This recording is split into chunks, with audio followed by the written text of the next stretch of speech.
Hi everyone, I'm Larissa Russell of Creative You, and I'm your host of the Creative Soul Healing Podcast. Here's where we talk about the connection between creativity and healing by interviewing amazing creatives, spectacular healers, and inspiring people who have used creativity in their healing. What does it mean to be creative? What is creativity? You don't have to write a best-selling book or paint a masterpiece or even play in a rock band. Creativity is in everything that we do, in the ways we think, in the way we run a business. In our everyday lives, we are creative all the time. Let's talk about how we are creative and how creativity helps us heal mentally, physically, and emotionally, right now on the Creative Soul Healing Podcast. Hi everyone, I'm Larissa Russell of Creative You. Welcome to the Creative Soul Healing Podcast. Today I have with me Christine Elder. Christine was one of our presenters for the Loving, Healing, Creating Summit that we ran in February, and we absolutely loved having her. You can still get access to that summit at www.creativeyou.ca. Christine is a naturalist, artist, and educator. She holds bachelor's and master's degrees in biology and a certificate in science illustration from the University of California. Christine teaches nature sketching workshops, leads international retreats, and offers online classes in nature sketching, painting, and journaling.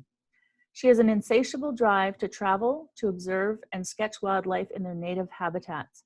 She's been blessed to watch breaching whales in Alaska, courting alligators in Florida, howler monkeys in Honduras, giant river otters in Peru, and pygmy elephants in Borneo. She makes her home in Oregon and at the base of the Cascade Range. So welcome, Christine. Thank you so much for having me. I'm really honored to be part of this. Yes, it's exciting.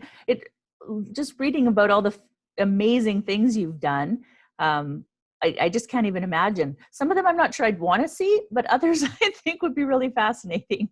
Oh, and that's not even the half of it. I could tell you about the tiger leeches in Malaysia or the whip scorpions in Mexico. Yeah, those are not the ones I want to see for sure. So can you share some of your story and your path that brought you here? Oh boy. Well, I'm a native of California, and I just grew up kind of as a wild child in the rivers and forests and riding my horse out into the wilderness, Mm-hmm. And then I went to college, and I've always loved both science and art. And so I combined those. I got degrees in well, as you mentioned, biology and scientific illustration. And then I've spent the last, I don't know how many years, it's been 30 years or so, always like somehow combining those two. So I've either worked in formal education in science and kind of brought in a little bit of the art, or worked as a teaching artist and brought in a little bit of the science. So yeah, and nowadays, I guess I kind of call myself a multi-passionate entrepreneur, trying to, do more online courses so that I can reach more people. And that's the wonder of the internet now. I do have listeners like you probably do, in mm-hmm. places from Australia to South Africa to Norway. Yes.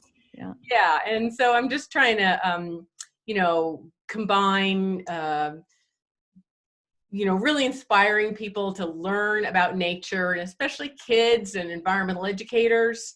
And the path to that for me is through a nature sketching and journaling practice, so that you can kind of slow down and really be in the moment. And that's how you learn. You never forget something you've drawn. It's true. It's very true. And what does healing with creativity mean to you? Well, this past year in 2019, I had a pretty traumatic year, more than any other year probably in the last 10. And so that's why it was interesting to be asked to work with you with this healing idea, because I usually haven't done that. I've usually thought of my art as more just kind of fun and entertaining, or related to the science education. But I've really had some both physical and emotional pain I had to heal this year. And I found that the act of really being in the moment helped me to put everything else out of my mind, because, and especially with the emotional healing, you're, at least me, my mind was spinning and spinning and spinning about why, I couldn't fix this and that in my personal life and my relationships, and how could I do it better, and why didn't it work? And so when you're doing something like throwing pottery, or even juggling or painting, you really have to be right there in the moment. You can't be thinking about the past or the future. And so it really helps to clear your mind, and it really helped me to clear my mind. And even cleaning the house and gardening and making my home beautiful, that was very creatively healing for me. And I'm Yeah. still on that path, still working on it. No, absolutely. And I think the more you tap into the healing of creativity, the more it helps. Right. So yeah, that's Yeah. excellent. And sorry, go ahead. Oh yeah, no. Okay. And do you think there's a driving force that inspires you? Well, definitely. I mean, I'm a naturalist at heart. I've always loved plants and animals and being outdoors. And I had kind of a traumatic childhood. We moved a lot. My parents were separated or fighting, and I lived in a lot of different foster homes, actually. And Mm-hmm. so I always found solace in nature. And so that really is my driving force, is to help other people find solace in nature, and to have more compassion and empathy for the natural world, because our world is falling apart with global climate change and so many species going extinct, and air pollution and water pollution and all the microplastics in the ocean. I mean, it just seems to be almost too much to bear sometimes. Mm-hmm. And so, my drive is to inspire people to really love and appreciate the natural world, especially educators and their students they work with, to just bring people up from youth to really care, and understand that we rely on nature. It's not separate from us. We need the clean air, we need the plants to grow and the animals to thrive in order for us to thrive. So I Mm-hmm. guess that's my driving force, is just, my love of nature, and trying to get other people to love and value it too. Yes. And I think a lot of people love it, but maybe don't value it the way that they need to. Right? Right. And you can, like kids, they might be, their only exposure maybe to things like giraffes and rhinoceroses and even toucans that you can see on the Fruit Loops box. They think of these as cartoons, and they don't realize that they live in real habitats. Those real habitats are threatened. You had mentioned that I've traveled a lot, and that really has informed my life and my outlook, especially in the last 10 years, when I've been lucky to do a lot more traveling. And I really wish I could have done it when I was younger to inform the rest of my life. But Mm. seeing how people live in second and third world countries, and seeing the degradation that goes on, but also that we're not the best either. Sometimes people think that it's all that bad stuff is happening other places, all the oil pollution and clear cutting and everything, and it's not. So the traveling also helped me to realize that there's good and bad things all over the world. And yeah, so Yeah. I kind of got lost there. Sorry. No, it was a great segue into um, that important piece of, the world is bigger than what we can see in our small part of it. So Yeah, yeah, yeah. absolutely. And how has a past pain informed your life purpose? Well, I think I sort of touched on that before in that the way I was raised and moving around a lot made me find a solace in a constant, which was nature. It wasn't people.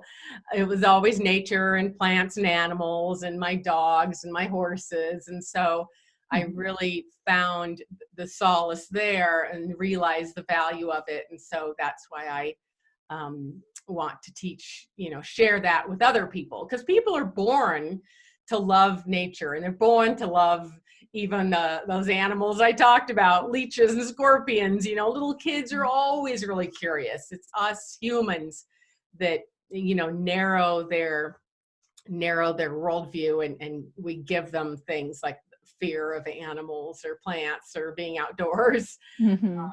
And so that's, I think that's probably it. Is Yeah, the past pain being just having a hard childhood. And of course, we all do, right? We're all Mhm. damaged to some extent by our childhood. I'm actually pretty lucky, but Yeah. yeah. Yeah. And what is your favorite creative healing modality for yourself? um I guess it depends. I mean, every day I like to get up in the morning and sketch. It's a good time early in the morning, before my brain gets filled with more left brain things, to do some sketching with my cup of coffee in my living room.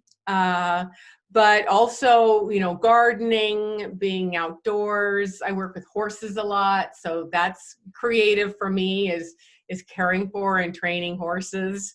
Uh, but also, my traditional art, drawing and sketching, and especially watercolors, because they're just so luscious, and you can't completely control them, kind of like life. You have to enjoy what happens, and the serendipity of that, right? Mhm. Yeah, absolutely. And what would you say is your greatest accomplishment to date? Oh boy. Well, getting my 4 college degrees, I worked really hard on those. Yeah. I just love being a student. I love being in school, but it was pretty hard, especially finishing the master's thesis where you had to be really self-directed. Mhm. Um, but I think um, I spent about 5 years taking care of my father while he was dying, and that was really hard. Yeah. And we had a complicated relationship. And just about all of us, especially us women, are going to find ourselves in that role at some point in our lives. Mhm. And so you know I was really proud of doing that, even though it was really hard on both of us. There was the best option. So I guess that's one of my greatest accomplishments, is keeping my dad out of an old folks home and letting him live at home with me and with caretakers, until he passed at age 90, actually. Wow. Yeah. And I don't think we give ourselves enough credit with that being an accomplishment, because it is hard to do that day in Yeah. and day out, And and it so watch. often falls on the daughters. Yes. The rest of Yeah. the family, we don't know where they go half the time. It's often the daughters. Yeah. For me, living on the other side of the world, just, my Yeah. brother lives in Germany. So, And that yeah. was definitely a time where I needed to have some creativity in my life, if only for a half hour a day, and definitely getting outside and exercising, which is creative for me also, Mhm. to heal, and to be able to fill my own, what do they say, fill your own vessel, so that you have something to share with others, and especially when you're caregiving. Mhm. You've got to take care of yourself. If you can take care of anybody else. Absolutely. Absolutely. And what inspirational advice would you give someone who is struggling? Um, so you mean like struggling in terms of having pain? Like we were talking about, healing. Yeah. Well, I guess, there's different kinds of pain and different kinds of healing. We can be healing from health issues, from emotional issues, financial issues, right? And so for me, I think focusing on gratitude, I used to think that was kind of a hippy dippy woo woo thing to do. Um, but I've really found that I've seen some other colleagues go through a lot of heavy things, and they really used gratitude, daily journaling, and that kind of thing. And so that really helps me. I know. We have so many first world problems here. Again, me traveling makes me realize that, so many things we worry about, like, oh, gee, I didn't draw a very pretty picture today, or, my house isn't very clean, or, that Thanksgiving dinner wasn't perfect. Those are all really first world problems. And so to have some gratitude and realizing that we're all struggling, even though it looks like on social media, maybe everybody's doing better. So I like to just spend just a few minutes every day, gratitude, like, okay, my body's working. I'm pretty healthy for my age. I can, get out, and I live in a beautiful house, and I live in a safe neighborhood. And so those kind of things make me feel less sorry for myself, and give me something to live for. Yeah. Yeah. Well, I love that. It's absolutely true. I find when I actually do my gratitude as a, like actively write it down or say it, it just makes all the difference. Yeah. It really Yeah. does. Yeah. And if you could change one aspect of our society through your work, what would it be? Right. Definitely the environmental education aspect. So having people understand the role that um, nature and, natural ecosystems and biomes and habitats, and why they should care about endangered species, why they should care about global climate change. And so, yeah, just kind of waking people up, getting people little less materialistic and more living in the moment, seeing the beauty in front of them right now outside, whether it's a warbler or a redwood, or to really appreciate and have empathy and compassion and understanding for the natural world, and how we are dependent on it. It's not just an extra for fun. Yeah, absolutely. And do you have an inspirational quote that sums up your life journey? Well, you had asked me that before, so I got it because I can't remember any Yeah. quotes. So I got a piece of paper here. It's a quote by a Senegalese forester who's still alive today. His name's Baba Duom. I think you pronounce his name, but he's still alive. And he said, "We only conserve what we love. We will only love what we understand, and we will only understand what we are taught." And so that's how I live my life, in terms of bringing people out into nature, having them slow down, draw things, journal with things, and then they know about them, and gives them more of a chance to understand it and then love it. So I guess that would be my quote for sure. No, and it sounds exactly like you. So I totally understand that. Yeah, that seems like the perfect quote for you. And I actually haven't heard that one. Oh, okay. I Well, it's on love my website quotes. too. Yeah. So yeah, that's beautiful. So do you have anything else you'd like to add, or that we maybe didn't discuss today, that you'd like our listeners to know? Oh, oh, I don't know. I don't want to be saying the same thing over and over again. But yeah, I think just trying to, yeah, have gratitude, get outside as much as you can, slow down, especially during the holidays, and really see what you have in front of you. Again, I had my long-term relationship fell apart this last year. And, the more I have distance from it, the more I can look back and see that, maybe I wasn't, valuing it as much as I could have. And that I see friends now who are in different relationships, whether it's parents or their siblings or their spouse, and maybe they're not prioritizing that as much. They might be bickering about this or that, and I look at them and I say, I wish you would have more gratitude for each other. So yeah, again, getting back to that gratitude and just living every day like it could be your last, and really valuing the world around you and your friends and family. Yeah. It's so true. Um, I was widowed years ago, and Sorry. thank you. It's been a number of years, but it's amazing how that really changes your perception of your day-to-day life and how you take everything for granted. I had went to the airport. I was off to Germany to visit my brother. He went off to work, and we never saw each other again. So it's really interesting how we take our day-to-day lives for granted. So I love that message that you shared, because it can be, a relationship ending, a parent dying, or a spouse dying.